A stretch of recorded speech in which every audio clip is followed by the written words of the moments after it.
Hi, everyone. Welcome to the second lecture for Chapter 19 about the French Revolution. So last time we talked about the causes, the factors that contributed to the circumstances in which the revolution could happen, and then the spark that made it happen at the Estates General and Tennis Court Oath, the creation of the National Assembly, and then the fall of the Bastille. So we're going to now look at the first few years of the revolution, which is known as the liberal phase or the moderate phase, where the people in charge of the revolution for a few years are trying to move France in a direction of reform, but they're not completely sweeping everything aside. But there will be some decisions they make that do turn out to be very controversial. So first of all, the government that leads France for the first few years of the revolution is the National Assembly that was declared at the Tennis Court Oath in 1789. And essentially, this is a representative body that's made up of the delegates who were at the Estates General. It's the same people who are now meeting with each other to kind of hammer out some focus or some proposals about what should happen to the country. So the first big change that occurs is that they turn France into a constitutional monarchy. It's relatively moderate. So they issue essentially the French Bill of Rights in 1789, soon after they become the National Assembly, called the Declaration of the Rights of Man and the Citizen. And we're going to read this in class, but there's a lot of language in there that kind of mimics the English Bill of Rights and the American Bill of Rights. Freedom of speech, freedom of the press, freedom of assembly, fair taxation for all classes of people, equality of rights before the law, all of that good stuff. And essentially the idea that, the monarchy is not above the people in the monarchy share power. So that's kind of the founding document of this constitutional monarchy. But they also set to work writing a new constitution to be adopted in 1791, which has voting rights pretty limited. So kind of like the original American Constitution, voting rights are limited to men who are adults who own some property. And the goal is that they don't want full democracy. They don't want, they want to have the government still under the control of the sort of upper bourgeoisie, the ones who are really sort of pushing, for more political influence. So, now at the same time, though, they do take some pretty drastic steps when it comes to feudalism and aristocratic privilege. So along with the Declaration of the Rights of Man, the National Assembly abolishes feudalism, and they abolish aristocratic privilege. So they pass laws saying, basically, there's no more such thing as aristocrats who have special privileges and exemptions from taxation. Instead, all people are equal before the law, all people need to contribute by paying taxes, and feudal dues and the rents that people owed to their feudal lords and forced labor is out. That's gone. Now, they also redraw the map of France and basically replace the old feudal territories that were owned by aristocrats with départements, new divisions for administration. Now, they also make some big changes in the Catholic Church. So the Catholic Church was always the established church of the French monarchy, the French government. But now, the National Assembly nationalizes the church. And what this means is that all of the land that was owned independently by the church now becomes property of the national government, the National Assembly. And they start selling it cheap in order to just bring in cash to the government to sort of get, to get themselves operating and administering the country. This is something that a lot of Catholics, and there are many millions of devout Catholics in France, they don't necessarily love this idea.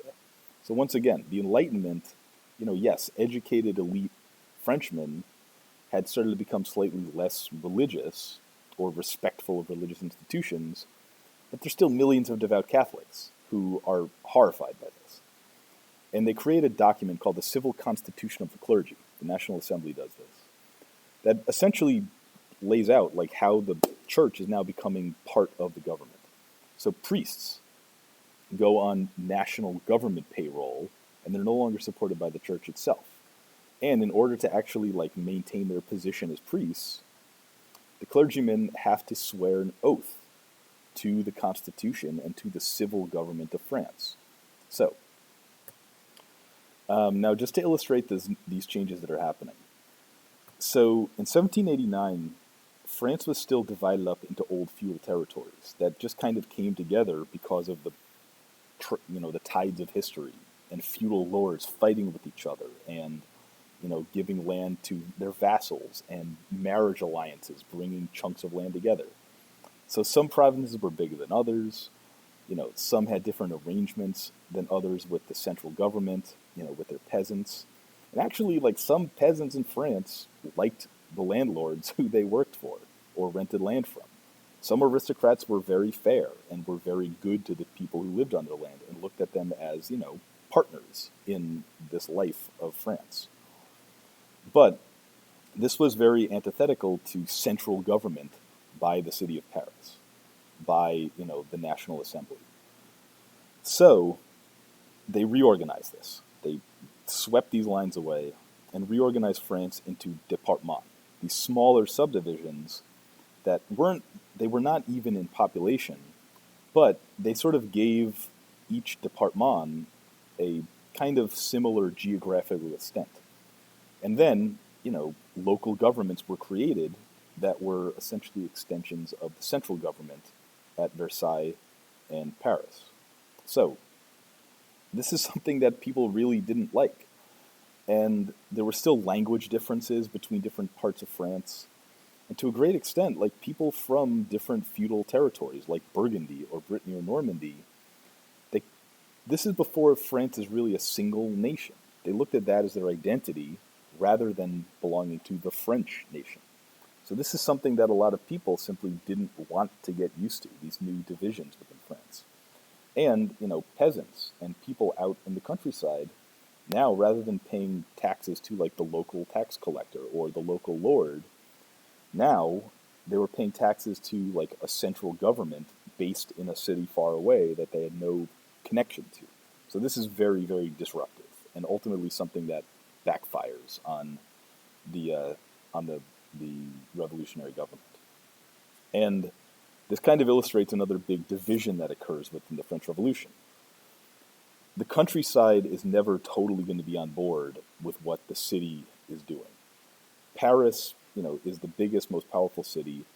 People outside of Paris and outside of other major cities like Bordeaux and Lyon and Marseille don't necessarily agree with all the decisions made in the cities. Now, across the Département de France, though, the clergy who took the civil constitutional oath, some of them did, a lot of them didn't. And the ones who didn't, they were stripped of their title, stripped of their leadership in the church. And some of these guys became outlaws who continued to hold illegal, Catholic ceremonies and sacraments. And they became kind of resistance leaders to the against the revolution, which is something that will sort of, reemerge later on. Now, in addition to these changes, though, by the government, even among people who aren't really represented by the National Assembly, there is a growing sense of participation in government, or at least in politics. Even if they're not voting, people can still make a lot of noise and try to do things to get what they want. So we're going to see now some examples of that. So first of all, there is direct action. And when we say direct action, we mean people doing things in order to make governments do what they want. Sometimes this means nonviolent protest. Sometimes this means actual violence. So in Paris, we talked about the fall of the Bastille. But out in the countryside, there's something kind of similar. And this is actually what led up to the National Assembly abolishing feudalism. The great fear was this kind of panic that spread through the countryside, where peasants heard that the revolution was going to be put down by Louis XVI. So, kind of like the Parisians who took over the Bastille, peasants out in the countryside started taking over land, driving out, the aristocrats who owned their land, destroying local records of land ownership, and essentially just kind of trying to destroy the feudal system on their own. And some aristocrats were killed, other landowners were killed, some fled the country and became known as émigrés. So this was real action by people who didn't have a voice in government just yet. And also in late 1789, women from Paris march out to Versailles and essentially force the royal family Louis XVI and Marie Antoinette to come back to Paris with them.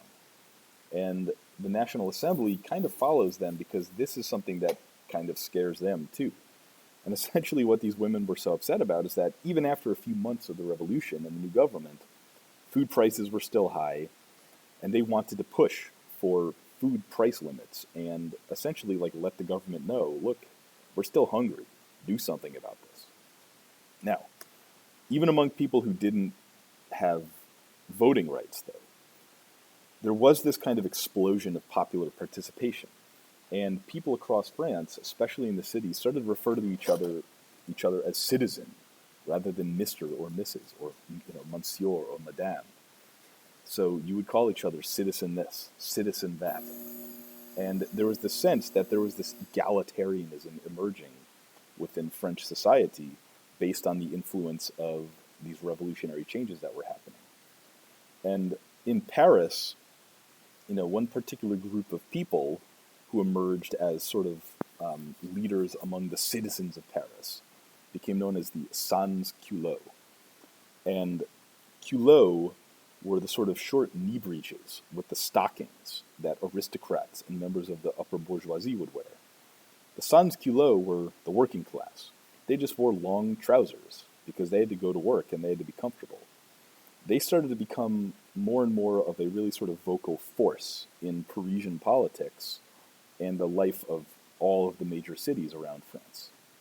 So, now in Paris then, the sans-culottes and other poor and working class people, they weren't allowed to vote in national elections yet because the National Assembly was still in action. So, in Paris then, a separate sort of government entity emerges called the Paris Commune, which is essentially an elected city council in the city of Paris that is elected by the men of the city. And because it incorporates the votes by a wider range of people in society, it becomes very quickly more radical and more willing to sort of push for more extreme changes than the National Assembly. And increasingly within the city of Paris, you start to see a sense emerging that the Paris Commune are the ones who really represent the people of Paris. And they become this kind of counterweight that is constantly pushing against the National Assembly, asking for more and more radical changes to occur. Now, one of the rights guaranteed by the Declaration of the Rights of Man was freedom of assembly and speech. So even people who aren't allowed to vote yet start joining political clubs where they can just discuss ideas and hold salons and talk about the changes that they want to happen for France. The biggest and most influential of these clubs was the Jacobins. And very broadly speaking, the thing the Jacobins wanted was a republic. They wanted to do away with the monarchy. They wanted citizens to rule the country through elected representatives and ensure equality for all. There was also a great increase in political participation by women, and they weren't allowed to vote yet. And ultimately, there's going to be some backlash against the increasing participation and visibility of women in French politics. But one particular club that represents this kind of, this revolutionary spirit among women was the Society of Revolutionary Republican Women. And one of their leaders was Olympe de Gouges, who we're going to be reading some of her stuff in class. She was really kind of like the leading revolutionary feminist of this time period. And newspapers explode. There's a boom in the circulation and readership of newspapers. One particular name to know is Jean-Paul Marat. He was probably the most famous newspaper publisher in Paris during this time. His newspapers generally were considered a voice of the sans-culottes, the working class, the urban poor, the people of France who were still kind of disenfranchised. So he increasingly became a really influential and popular figure within French politics.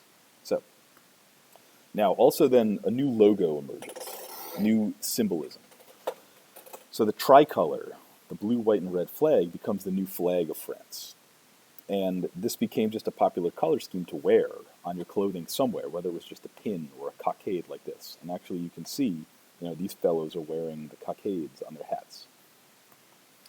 This represents a union of Paris, represented by blue and red, the colors of the city, and the Bourbon dynasty, white. So this was really representing this kind of moderate constitutional monarchy that has emerged from this early stage of the French Revolution. And the slogan that starts spreading like wildfire through France is liberty, equality, fraternity. So these were the three things that people in France wanted: liberty, freedom, they wanted equality before the law, and they wanted fraternity, brotherhood. All citizens feeling a sort of common bond that brought the nation together. So, now, test your knowledge by looking over these questions and seeing how much you can answer about them. And you can go back and watch the video again if you need to. I'll see you in class.